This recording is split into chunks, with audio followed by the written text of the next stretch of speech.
So today we'll be learning about the for the cargo of function 2. So we'll be starting. So the first question is why is inspection of holes important? So the answer is cargo space intended to be used for cargo should be inspected to ensure that the compartment intended to be loaded with cargo is clean, dry and ready in all respect to receive the cargo being offered. अब inspection में क्या क्या हमें check करना है, ये उसके कुछ एग्जांपल्स है. Avoid contamination. The cargo should not mixed with the previous cargo and hold should be tent free and no any kind of loose rust should be present in the holes. And for the safety as well, that the steve doors, say we have to consider the safety for the steve doors and detect any physical damage with the hold like ladder or something like that. And it also bring benefit in raising new steve door damage claims. Damages to the ship structure, checking for corrosion and all. Now prevent cargo damage which can be caused from the operational bilges, ballast lines or lack of weather tight integrity of hatch covers. And we have to look for the fire safety as well, identification of any fire hazards. Now the second question is, what item will you inspect in the hold during the hold inspection? The answer is more or less same only, like it's the hose holds properly swept and clean from previous cargo, loose rust and hold free from stains depending upon the charter's requirement, and no leakage from the blast tanks on all or sounding pipes. It should be in good condition. Inspect for all means of access to the compartment like your ladder and all, and guardrails and safety barriers should be seen to be in place. Ensure all the necessary fixed and portable firefighting arrangements are ready for immediate use. Okay. And inspect for any cargo hold ventilation systems. Inspect and ensure that hatch covers are weather tight and that all securing devices are in good working condition. If cargo hold is meant to take heavy weather ballast, then pressure test the lines for leakage and subsequently blank off the ballast line. So basically, like if in case of emergency, if you have to take the ballast in the cargo hold, it should be like tested for pressure test lines of the shed should be carried out. And what is important to clean hold so that the previous cargo should not mix with the current cargo, and like staining or water contact, inadequate or ventilation. What are the methods of checking weather tightness? So basically there are many like chalk test is there, ultrasonic test. In ultrasonic, basically one person will be in hold and the other one will be at the top of the hatch cover, and one will be sending ultrasonic waves and one should be receiving it. If the integrity is good, then there should be no any kind of receiving. If there is any kind of receiving of the like the reading will be in audible decibels, so there is kind of any leakage and it should be corrected. Chalk test like is not good to check for any leakage, but it's one of the, like you can see for the compression, like chalk testing gives only an indication of poor compression and potential leaks. Chalk testing is not a leak detection test.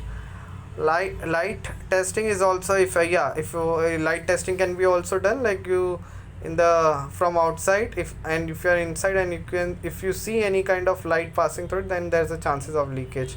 What is dunnage? The cargo damage may be due to dampness, contact with steel. Like if there is no damage, if there is no kind of any dunnage, then there will be a lack of ventilation. The cargo will be directly in contact with the hold, right? So if there is a dunnage, then there will be a proper first of all, it won't be coming in the direct contact with steel works of other cargo, and other is the lack of ventilation. We can overcome the ventilation.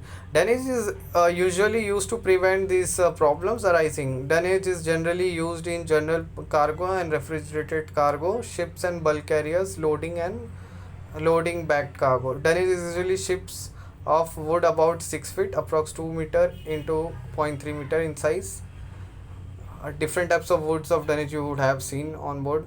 What do you need to check in dunnage? In dunnage we have to check the dryness, free from oil, grease or other kind of stains, as well as free of insects, like covered with blank and free of nails and splinters. New timber should be free of smell and resin coatings. How will you lay the drainage? Yeah, there's a position how you will lay the drainage. Bottom layer of the drainage is put in athwart direction to allow free drainage of sweat towards the ship side and the finally towards the bilges. The layer above that is put in fore and aft direction.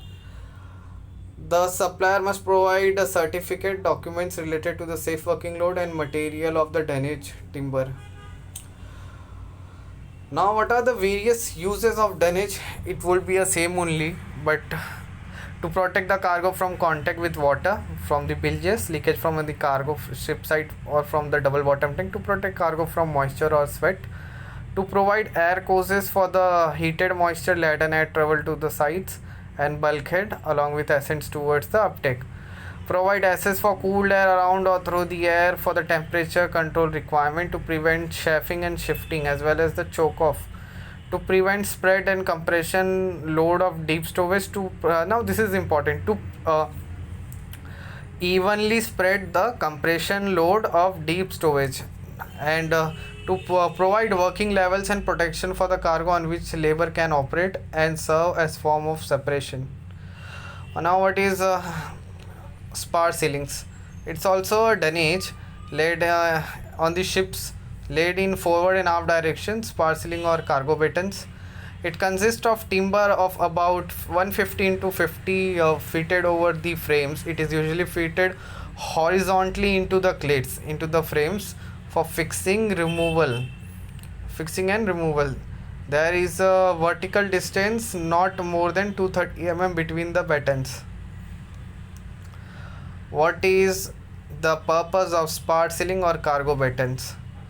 To allow for air circulation between the cargo and ship side, thereby improving ventilation. To prevent the cargo getting trapped between the frames, to prevent the backed cargo from coming in contact with the ship side, which may cause the condensation, and to prevent the package of cargo from protruding beyond the inner edge of the frame and becoming damaged. So these are more or less same only. Now what are the disposal requirements of dunnage? For disposal, there have been numerous cases of vessel being delayed during discharge when local authorities have detected insect-ridden dunnage and have instructed the vessel to be fumigated and one or more offending dunnage to be taken ashore and burned. When timber dunnage is supplied, responsible ship officer should check the timber is properly seized, as green or wet timber contains up to 35% water content. Shrinkage of green timber results in loosening of nails and could mean that any blocking or bracing structure collapses. Many different sorts of wood and material are in use and make good dunnage. It is necessary that it should be dry and clean and free from oil, grease or stains or metal likely to develop maggots, as well as free from bark, etc. And like if there is a second hand timber is frequently used for dunnage, right, it should always be inspected to ensure that is free from any kind of stain, odor, nails and large splinters. Now how our bilges are clean and what are the importance of checking bilge suctions? Neglecting the maintenance and testing of whole bilge system must can have a serious consequences resulting in unnecessary cargo claims due to water contamination. The bilge suction line in the hold bilge is normally fitted with a perforated strum box which prevents the cargo debris from entering the bilge line. The strum box should be thoroughly cleaned after each cargo discharge and if possible dismantled and checked for damage or corrosion. The end of the bilge suction line must be confirmed as clear with no debris fouling the end of the suction pipe. Test bilge suction by filling pipe well and other water and pumping it out. So, and non-return valves are fitted in the hold bilge pumping system to ensure you would have seen on your onboard ship, like there are non-return valves just after the suction pipe to ensure that the pump from the hold bilge to the engine room and overside into the holding tank cannot flow back in via the bilge line into the hold bilge wells and then into the cargo hold.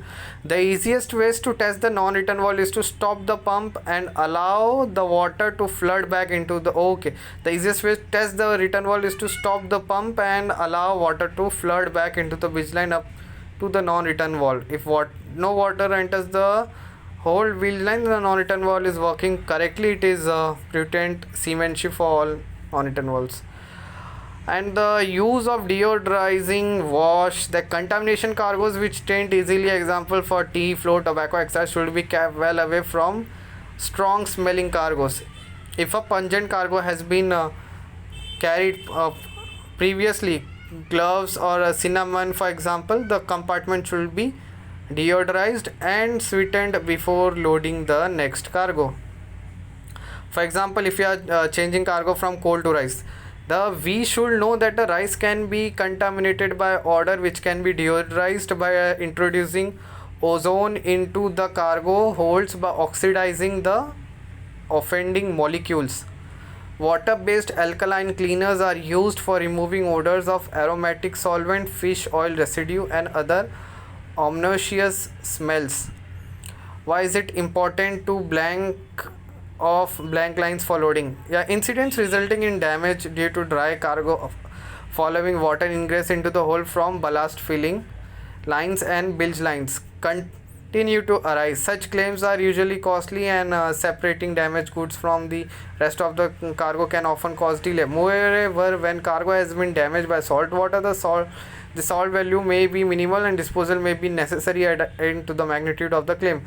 Water ingress can take place from cargo hold, heavy weather, ballast filling, suction arrangement. This may due to the valve between the ballast main and the hold or overboard drop valve not being closed, or when blanking plates have not been properly fitted to the suction filling arrangement within the hold, which can the system is not in use. To prevent the ballast water ingress into the cargo hold, it is essential that the rubber joint gasket is good condition and all the ballast blank securing bolts are fitted tightly using good seamanship practice. What is the need for separation of cargo? Cargo of different ports may be kept separated for easy identification and to a discharge. Stevedores labor in many countries may be illiterate and may not be understand any port name or marking on the cargo. Separation of consignment: there may have many shippers shipping the same type of cargo to the same designation, hence they retain the identification of each consignment as described in the bills of lading. They are kept separated from the other. Separations are also placed to prevent one cargo from chafing and damaging a more fragile cargo. Non-compatible cargo needs to be kept separate, hence there will be a need to segregate dangerous cargoes liable to contamination by odor, tainting of fragile cargoes, as failure to observe such requirements could give rise to a most hazardous situation involving toxic or flammable gases being given off as byproduct. What are incompatible materials? Incompatible materials are those materials which are dangerously when mixed and subject to recommendation for segregation. What are incompatible? Are those materials which may react dangerously when mixed and are subject to recommendation for segregation. Why stowage done as per the rotation of port? Stowage of cargo and distribution on port as per discharge port is important in order to control the trim, list and stress of the vessel during the various stages when cargo is discharged at subsequent port.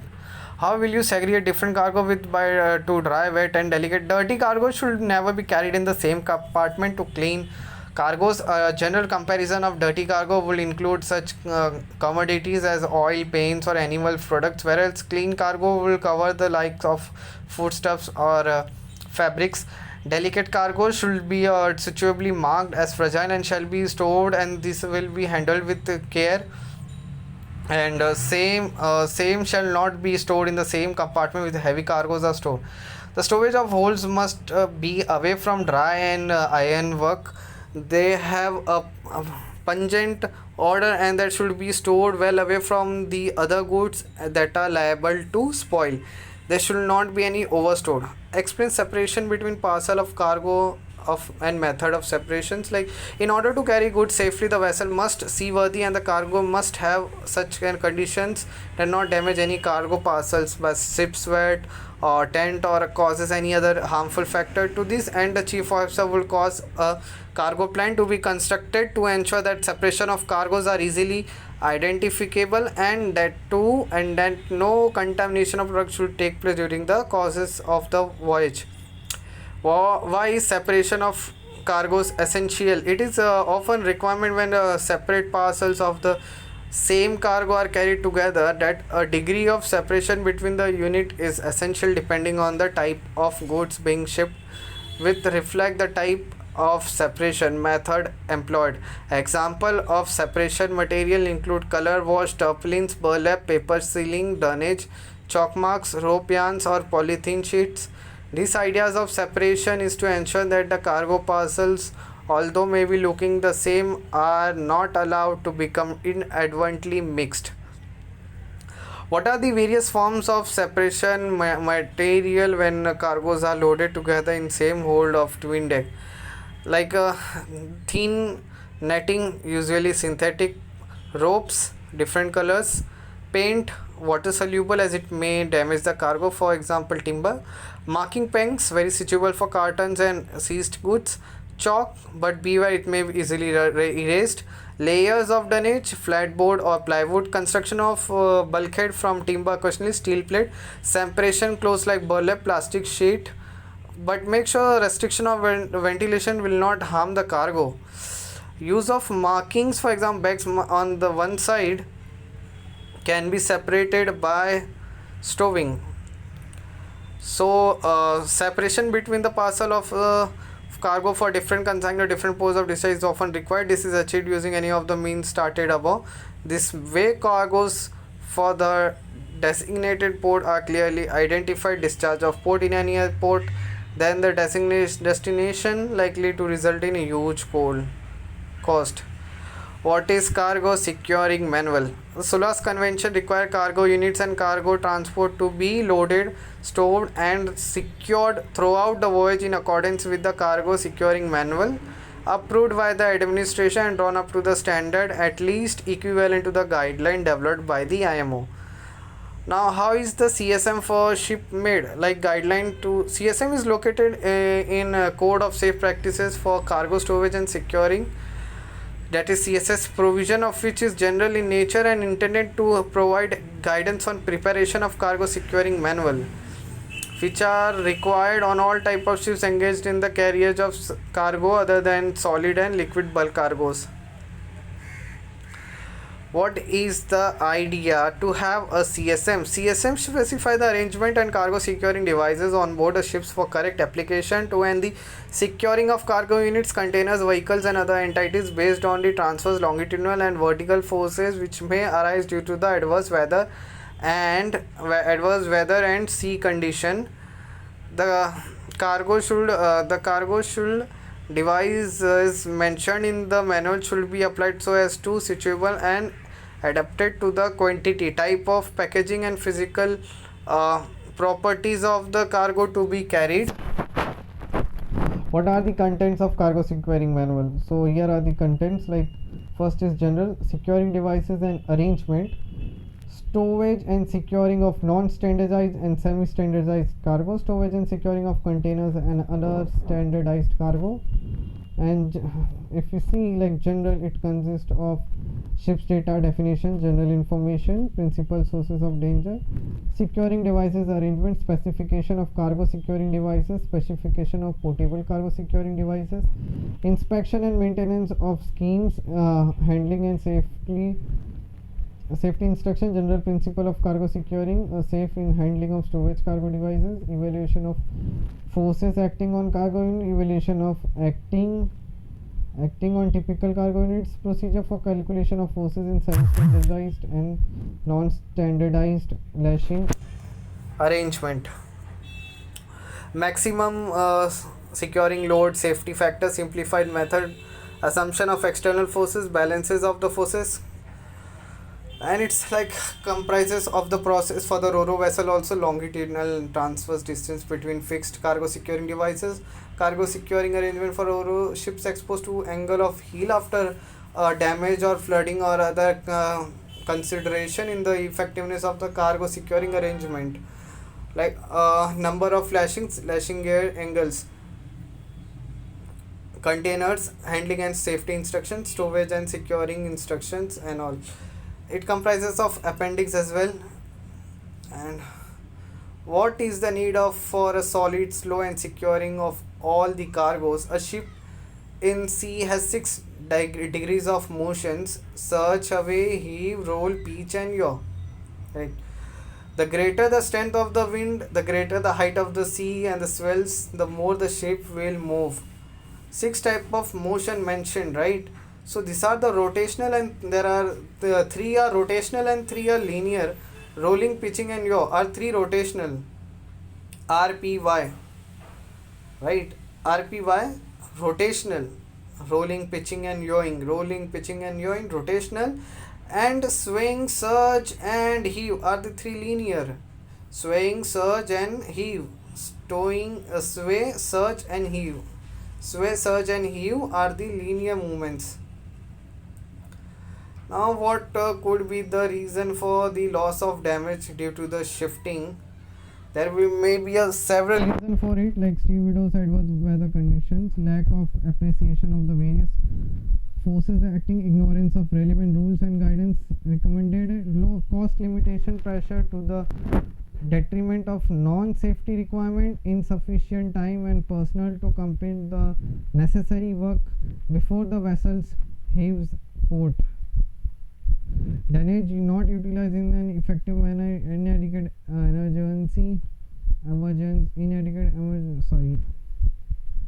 what is lack of strength contained between the various components, taking lashing materials around unprotected shaft edges, incorrect unbalanced storage and inadequate weight distribution, sometimes stubborn nature of the shore based labor to depart from what and when it's likely required to do the job properly.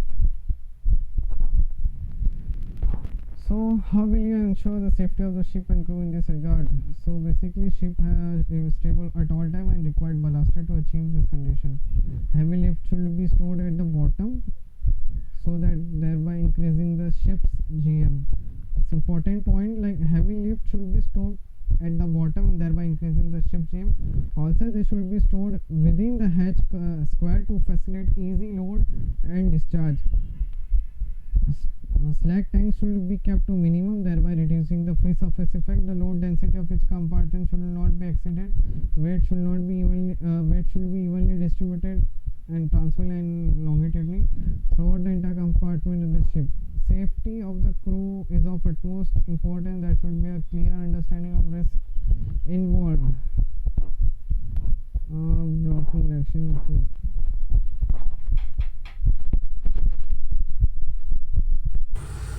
So now, what is the information necessary for you to know before loading a heavy lift?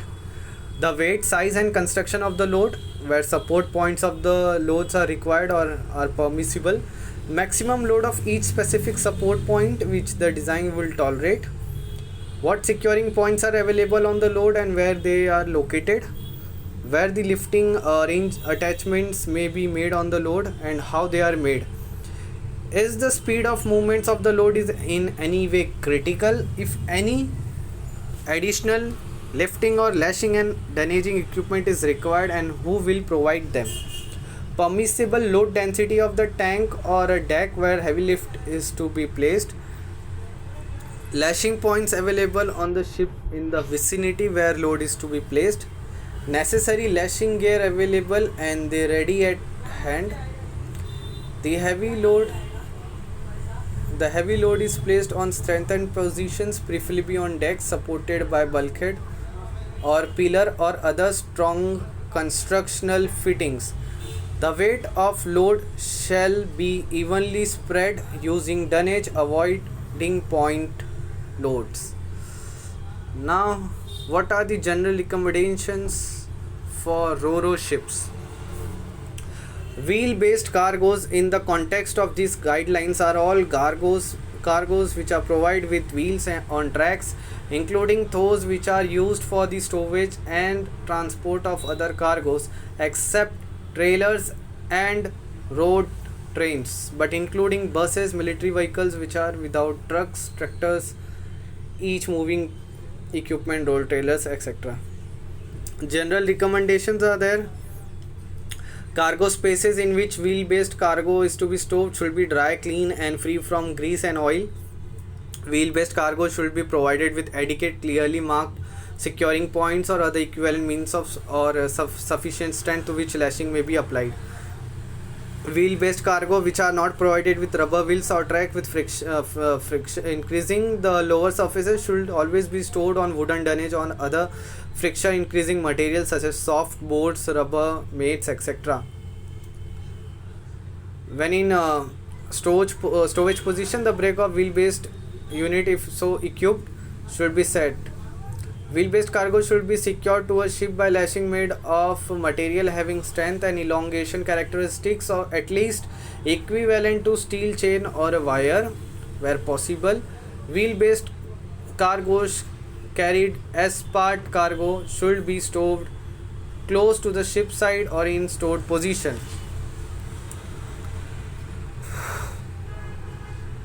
To prevent any lateral shifting, wheel-based cargo should not be provided with adequate securing points such as cargo should be provided with. To prevent any lateral shifting of wheel-based cargoes not provided with adequate securing points, such cargo should where practical be stored close to the ship side and close to each other or to be blocked off by other situable cargo units such as the loaded containers, etc. To prevent the shifting of a wheel-based cargo, it is where practicable preferable to store those cargo in fore and aft direction rather than athwart ships. If wheel-based cargoes are inevitably stowed athwart ships, additional securing of sufficient strength may be necessary. Wheel-based cargo should be blocked to prevent shifting. Cargo stored on wheel-based unit shall be basically the cargo which is a wheel-based cargo practically preferable to be stored in such a way that it should not be moved, right? It should be a blocked and it should have a securing points, and if no, then the such cargo should be stored at the ship side, at the bulkhead side, right? Not the ship side. Like here it's given where practicable to be stored close to the ship side and close to each other or to be blocked by other situable cargo units such as loaded containers. And wheel-based not be provided should have those places where lashing may be applied. Okay.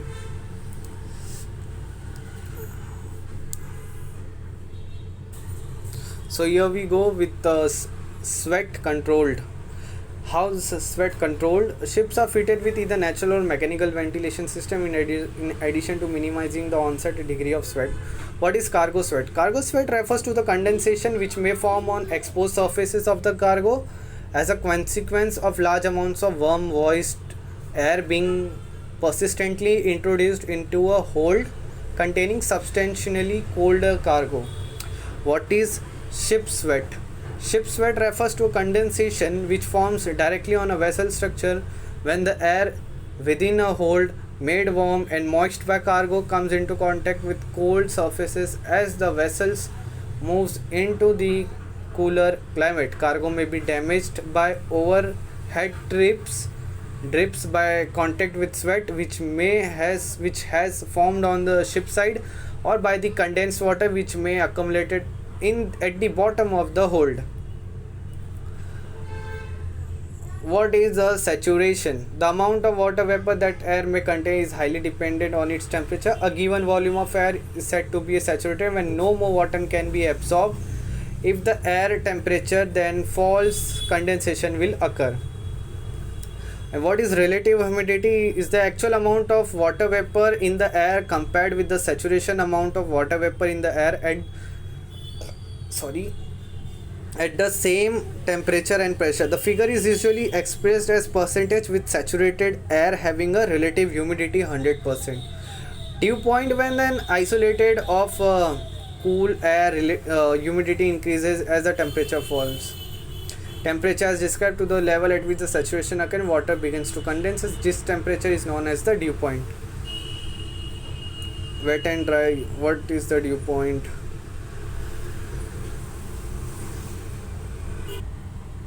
So, what is hygroscopic products? Hygroscopic products have a natural moisture content and are mainly of plant origin. They may retain, absorb, or release water vapor, and excessive amounts of inherent moisture may lead to significant self-heating and moisture migration, which may within the cargo, resulting in the caking, mildew, or or rot. Examples of hygroscopic products includes grain, rice, flour, sugar, cotton, tobacco, cocoa, coffee and tea. Now the question is, how will you ventilate for hygroscopic products while sailing from cold to warm climate? Okay, no, not critical, therefore ventilation not essential, right? You're going from cold to warm carrying a hygroscopic products, not an essential. Ventilation not essential. On opening hatches at destination, some condensation may take place on top of the cargo which will dry off, right? Now the reverse the situation, you're sailing from warm to cold carrying a hygroscopic product. Most difficult voyage to arrange for satisfactory ventilation. Initial stages ventilation should be very vigorous, but soon the dew point of the outsider will become too low and ventilation then need not to be vigorous.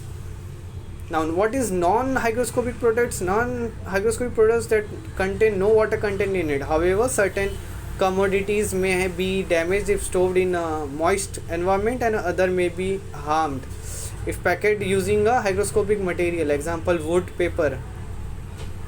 How will you ventilate while sailing from cold to warm? Such a no ventilation is required. How will you ventilate while sailing from warm to cold climate?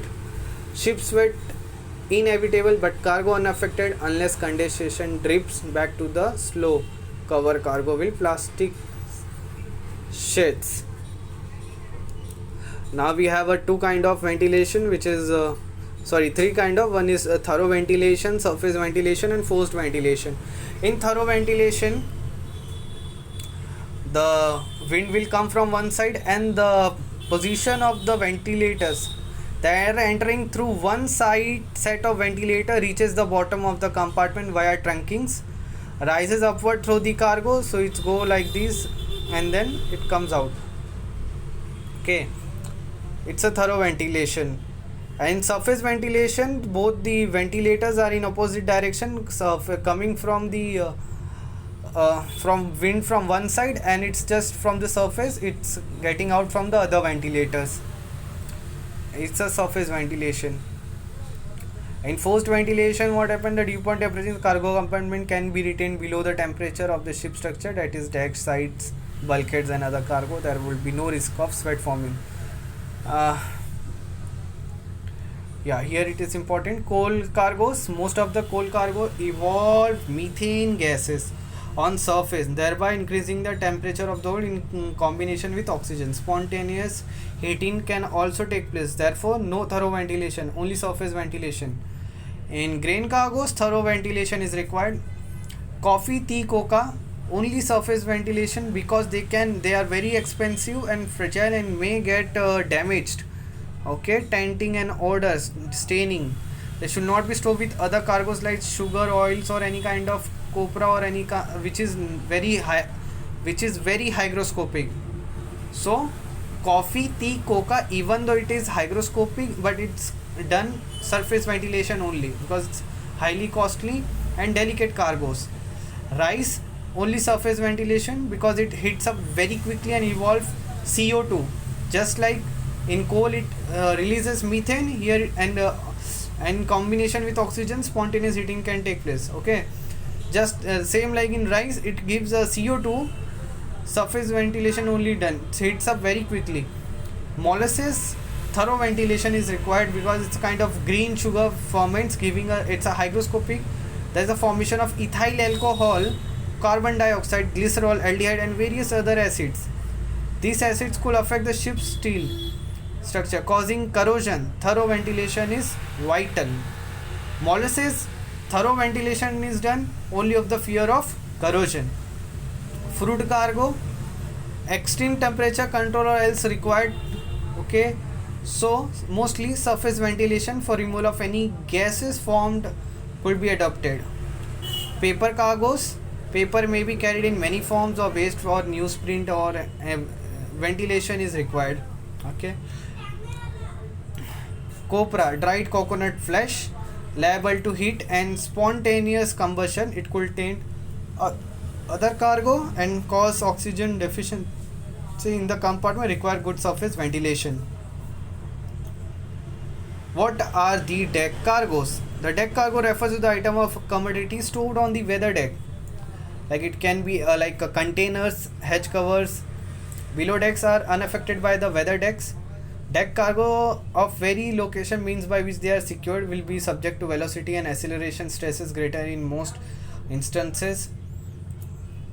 So the combined effect of wind, sea and swell can be a disaster. Hence stowing, lashing and securing of such cargo requires special attention. What should be the various reason for losses of deck cargoes, like any rough weather or something?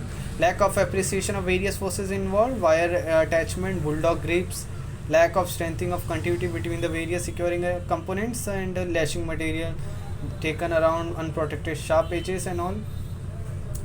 What are the various codes and regulations which addresses safe stowage and carriage of cargo? Code of safe practices for stowage and securing, MS load line regulation 1998, and a code of safe practices for ships carrying timber deck cargo, IMO.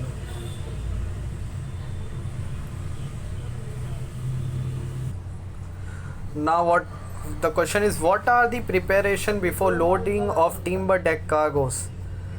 The general preparation: total amount of cargo intended as deck cargo, typical dimension of the cargo, numbers of bundles, density of the cargo, stowage factor of the cargo, racking strength for packaged cargo, type of cover for package with non-slip type, and relevant coefficient of friction including cover of sawn wood packages if applicable.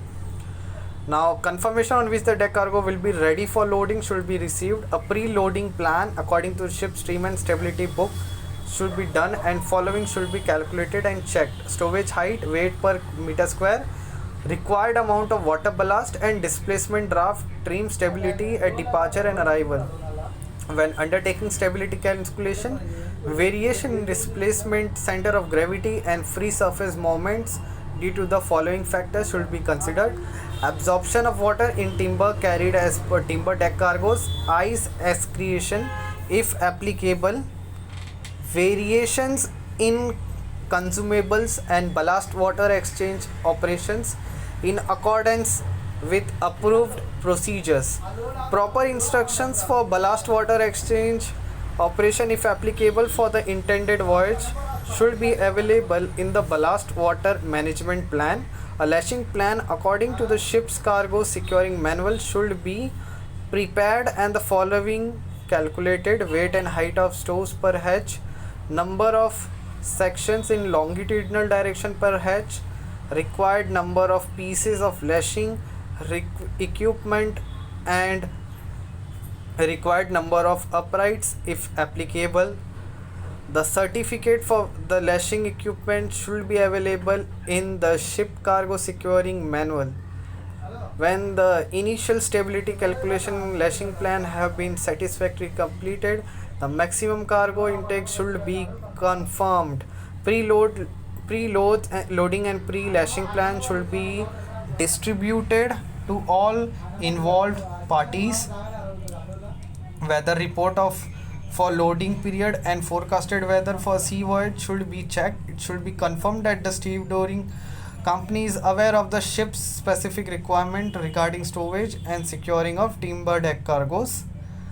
For ship readiness, all ballast tank required for voyage and included in the stability calculation should be filled before the commencement of loading on deck, and it should be ensured that free surfaces are eliminated in all tank intended to be completely full or empty. Hatch covers and other openings to spaces below deck should be closed, secured and battened down. All pipes, ventilators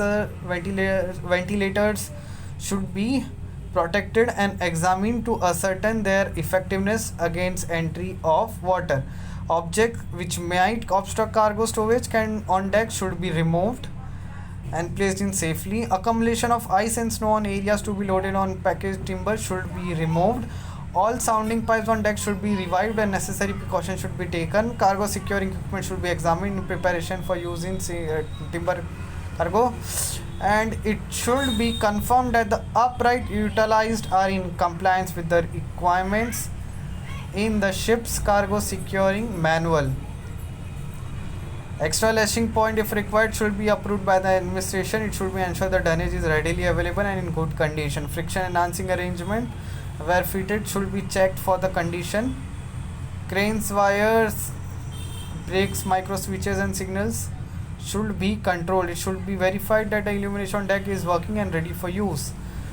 Ship to shore communication, radio channels to be used on operation should be assigned and tested. A plan should be worked to halt loading or unloading operation due to any unforeseen circumstance that may jeopardize the safety of the ship and or anyone on board. Lastly, the ship safety. All loading operations should be planned to immediately cease if a list develops for which there is no satisfactory explanation.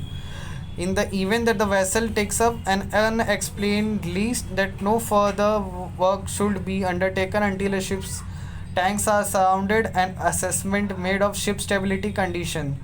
If deemed necessary, samples of the timber cargo should be weighed during the loading and their actual weight should be compared to the weight stated by the shipper in order to correctly assess the ship's stability. Draft checks should be regularly carried out during the ship courses of loading, and ship's displacement should be calculated to ensure the ship stability and draft in the final condition is within the prescribed limit. Now, what are the various actions to be taken during the voyage after loading timber? During voyage planning, all foreseen risks which should lead to either excessive acceleration causing cargo to shift or sloshing sea causing water absorption and ice acceleration should be taken under consideration before the ships proceed. The following should be verified: the ship is upright, the ship has an adequate metacentric height, the ship meets the requirement stability criteria, and the cargo is properly secured. Sounding of tanks should be regularly carried out throughout the voyage. The rolling period of the ship should be regularly checked in order to establish that a metacentric height is still within the acceptable range. In cases where severe weather and sea conditions are unavoidable, the master should conscious of the need to reduce speed and or alter the course or any other early stage in order to minimize the forces imposed on the cargo's structure and lashing. If deviation from the intended voyage plan is considered during the voyage, a new plan should be made. Cargo safety inspection during sea voyage. Cargo safety inspection in accordance with the items should be frequently conducted throughout the voyage.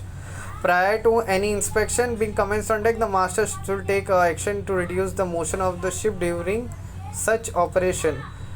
Close attention should be given to any movement of cargo which could compromise the safety of the ship. When safety permits, fixed and portable lashing equipment should be usually visually examined for any abnormal wear and tear of the car damage. Since vibrations and working of the ship will cause the cargo to settle and compact, lashing equipment should be retightened to produce the necessary pre-tension as needed. Upright should be checked for any damage or deformation. Supports for upright should be undamaged. The corner protection should be still in place. All examination and adjustment to cargo securing equipment during the voyage should be entered in the ship's logbook. Now, what will you do if there is a list during the voyage or a loaded timber on deck? Now, this is a very important question. Now, if a list occurs that cannot be attributed to normal use of consumable, the matters should be immediately investigated. They should consider that the cause may be due to the one or more of the following, like the cargo shift, water tightness and angle of loll. Even if no major shift of the deck cargo is apparent, it should be examined whether the deck cargo have shifted slightly or if there has been a shift of cargo below the deck. However, prior to entering any closed hold that contains a timber, the atmosphere should be checked to make sure that the whole atmosphere has not been oxygen deficient. It should be considered whether the weather conditions are such that the sending the crew, release or tighten the lashing on a moving shifted cargo present a greater hazard than retaining an overhanging load. The possibility of water ingress should be determined by sounding throughout the vessel. If the vessel that unexpected water is detained, all available pumps are appropriate should be used to bring the situation under control. An approximation of the current metacentric height should be determined by timing the rolling period. If the list is corrected by ballasting and deballasting operation, the order in which the tanks are filled and empty should be decided and consideration to the following factors. When the draft of the vessel increases, water ingress may occur through the opening and ventilation pipes. If ballast has been shifted to the counteract a cargo shift or water ingress, a far greater list may develop to the opposite side. If the list is due to the ship lolling, and if empty divided double bottom space is available, the tank on the lower side should be ballasted first in order to immediate provide the additional metacentric height, after which the tank is on the high side should be also be ballasted, and free surface moment should be kept at a minimum by operating only one tank at a time. As a final resort, when all the options have been exhausted, if the list is due to corrected by jettisoning deck cargo, the following aspect should be noted. Jettisoning is unlikely to improve the situation entirely, as the whole stack will probably not fall at once. Severe damage may be sustained by propeller if it is still running when the timber is jettisoned. It will be inherently dangerous to anyone, including the actual decisional procedure and the position of jettisoning procedure and estimated navigational hazard must have been immediately reported to the coastal authorities. In the whole or partial timber deck load is either jettisoned or accidental lost overboard, the information on a direct danger to a navigation could be communicated by the master all means at his disposal to the following parties: ships in the vicinity and competent authorities at the first point on the coast with which can communicate directly. Such information is to include the following: the kind of danger, the position of the danger when last observed, and the time and date when the danger has observed.